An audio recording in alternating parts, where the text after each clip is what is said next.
Morning. It's about the San Francisco Giants winning most games ever? I don't think so. Morning, everyone. Today is an eventful day. That's why you're here, I guess. But we do have some of our regulars. Thank you for being here, all of you. As you know, we had a full agenda this week that involved, first of all, keeping government open. Right now, earlier, a little bit later this morning, the Senate will be voting on a continuing resolution which they will send back to the House, which we will pass and send on to the government, to the President, to keep government open. We hope that this can be a strongly bipartisan bill because it keeps vital services running, protects up to hundreds of thousands of workers from furloughs, and protects the economy from shutdown. Shutdown is not anything anyone knows. It was never thought that we would have one, but nonetheless, it will happen today. Yesterday, as you know, in the House, we voted the other item on the agenda for this week was lifting the debt ceiling. And I was very pleased that we were able to send that legislation back over to the Senate. You know how cataclysmic that would be. It would trigger the loss of 6 million jobs,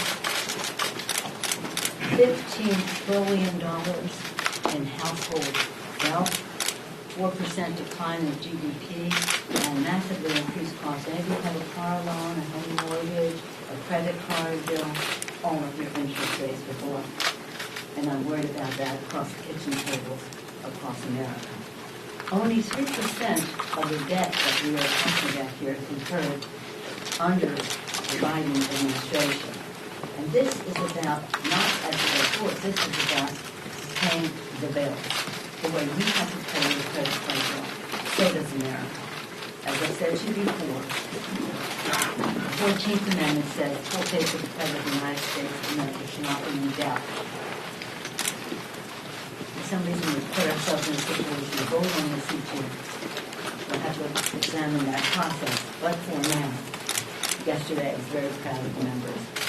Once again, lifting the debt ceiling. As you recall, we had one President Bush before with the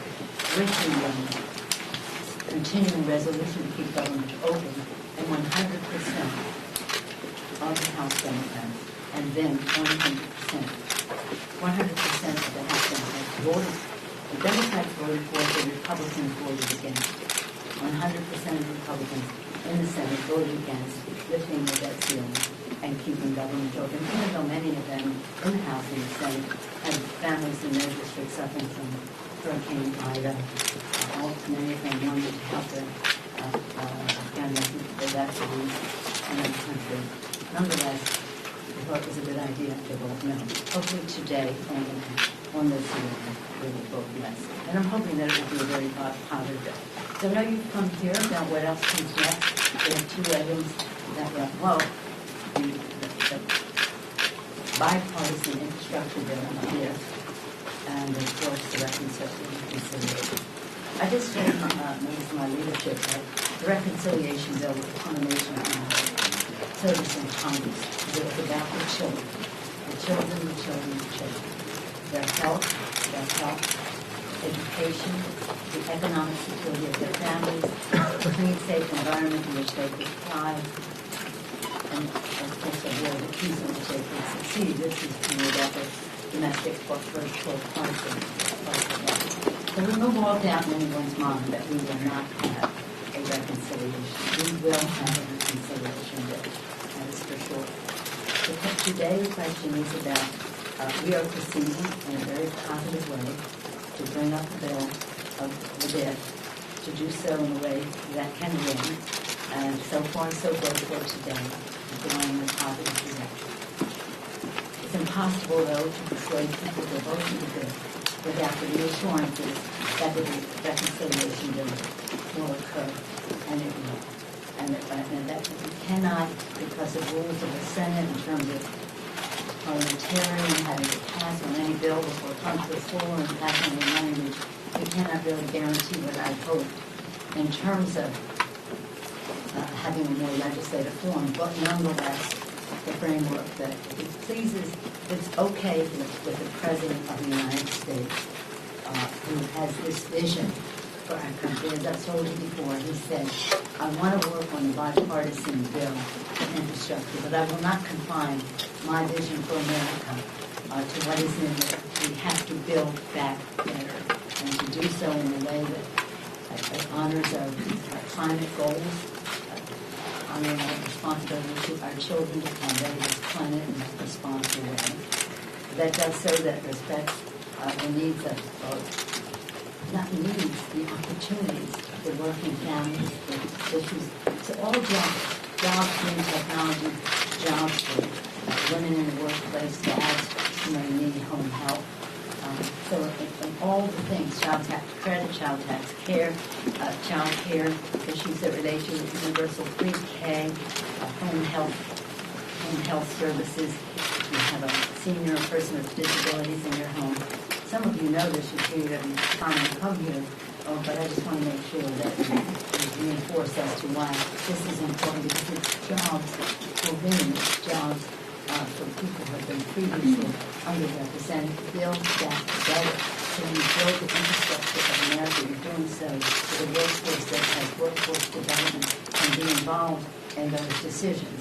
And it has a justice to it that the President has insisted upon, that we're not building in ways in the past that separated communities and perpetuated environmental injustice, but nonetheless, but instead build better justice.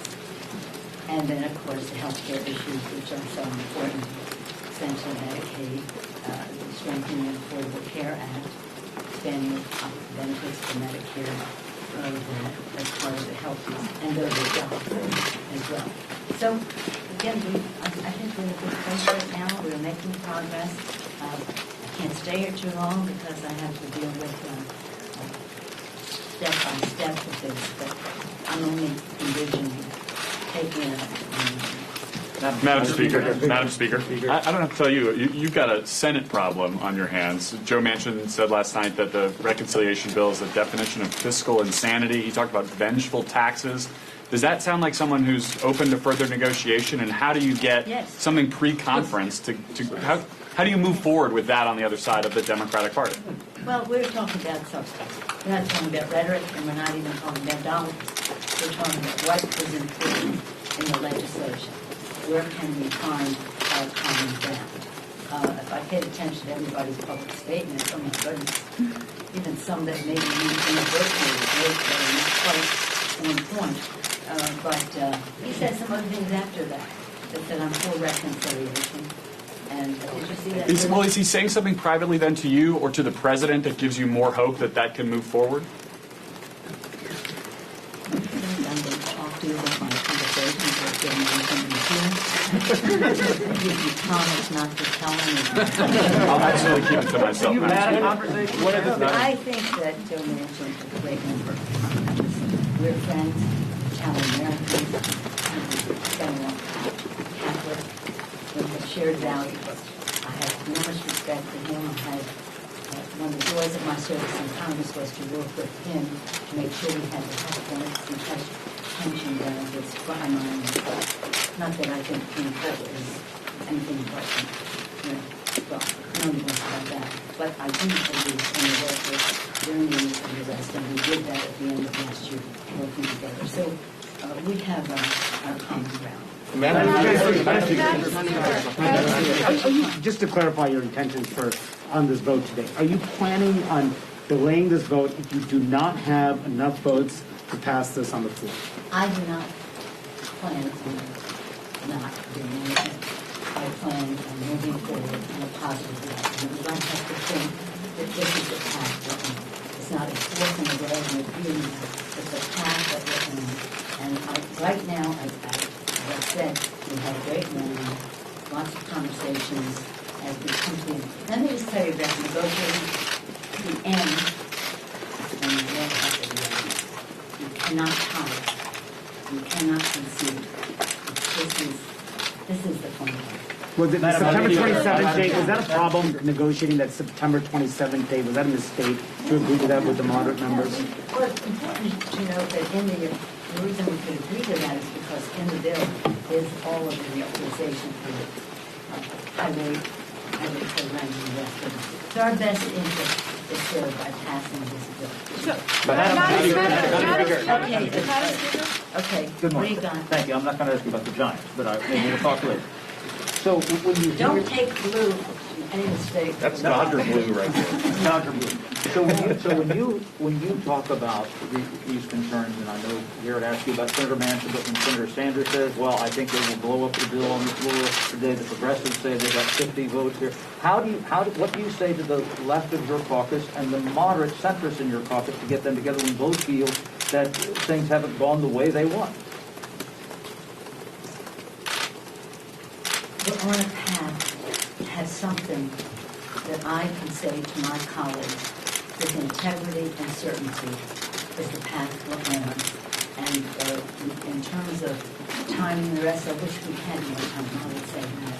In terms of, we only found out a week and a half ago, over 95% of my caucus supports the 3.5. As a week and a half ago, it was all systems go, 2.5 is the resident that we were in the Senate. So we're having to compress a lot of our discussion here.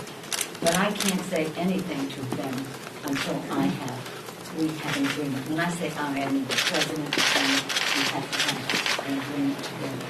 I think that the path we are in is really Madam Speaker, will that happen before the end of the day?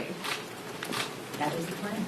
Madam Speaker, Madam Speaker, yes, to follow up on Manny's question, are you committed to having a vote on infrastructure today, Yes, regardless of whether you have the votes or I not? intend to, we're on a path to win the vote. I don't want to even consider any options other than that. That's just the way it is, and that's our culture. If you don't understand our culture, you don't understand our culture. But that's our culture. We go in and we win. Madam Speaker. Yesterday, you told us that the Democratic caucus is not a rubber stamp That's party. right. But you guys have such a narrow majority, an 8-seat majority right now, that's only able to lose 4 votes on the floor. You're going to pass the 2 biggest spending bills of this Congress, possibly. I mean, have you bit off more than you can chew at this point? Are you confident you can get this across the finish line? No. Do you think that when we came in with the majority that we have, well, you have to remember, we had more, but we had Marcia Fudge as Secretary of HUD. We're waiting for her replacement to come in another 4 weeks. We had Alfie Hastings, who passed away, waiting for that replacement. But from what I can infer from what you say is that we should have just done nothing because we had a full majority. That's not who we are. That's my That's question. what you said. If you think you shouldn't do these things because we have a full majority. No, I just wonder if perhaps the packages are too big to be able to draw the appeal from your full caucus. In fact, it will be a compromise. But it is, let's recall that our President Biden, has put forth. He put forth the rescue package. For us, it was a great victory because it had the essence of the HEROES Act that we tried to get through with the President, the former President. And now it's in that package. With, of course, viewed the vaccinations, which made a difference. And we have a couple hundred million vaccinations in people's arms, people back to work, children back to school, money in people's pockets because of that here. State and local governments reinforced to do their job, honoring our heroes who work for them, who provide health care, food service, our transportation, police and fire, our teachers. Would we not do that because we only had a few votes? No, definitely. And then we go to this legislation now, the BIF, which has bipartisan support in the Senate. I don't know if we'll have bipartisan support in the House. They say there may be a few. I understand that some want it on the other side, but I don't know it. We can't speak to it. But maybe we'll have some Republican votes. I hope it is bipartisan support in the Senate. And then we go to reconciliation, which is the build back better. Build back better with winning. Just build back better. And addressing what many of our members have concerns about is that every time people build, our people suffer in our neighborhood. Well, that's exactly what President Biden wants to change, and we will. And no, it's not too ambitious, because we're meeting the needs of the American people, and what that is what our agenda will be.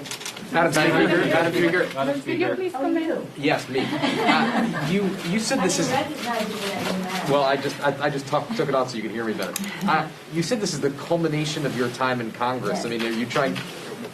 Culmination means the end of an experience. And You said it, not me. No, but of course, the Affordable Care Act was remarkable, and I take some proprietary interest in that.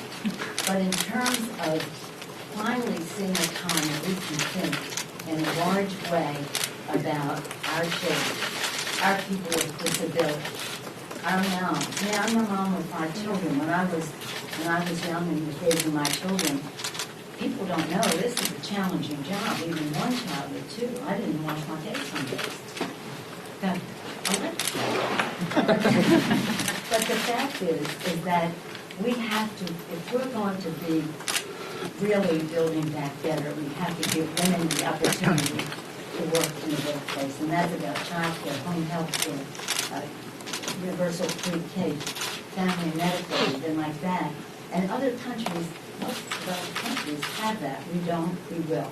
And that is, each one of those is something we've had over the years for, and now is coming together in a way that is transformative, not incremental, but transformative to what we're doing on the infrastructure side of things. They go together very well.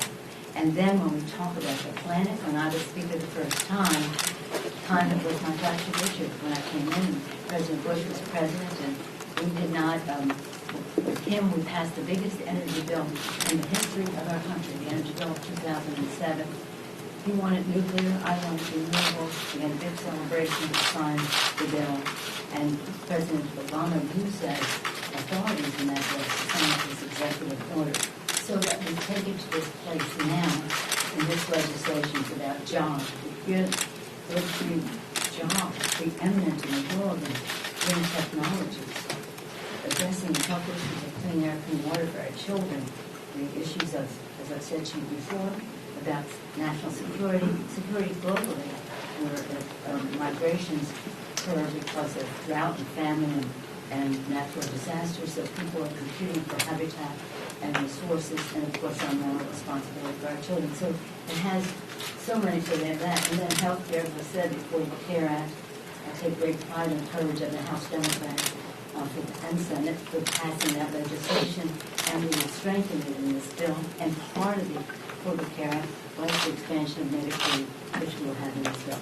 So this is, it's so much, and that's why I said that, yeah. Madam Speaker.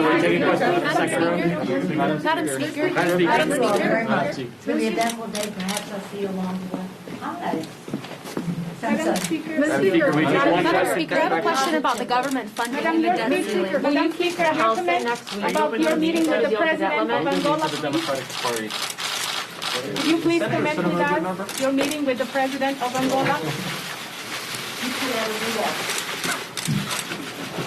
that.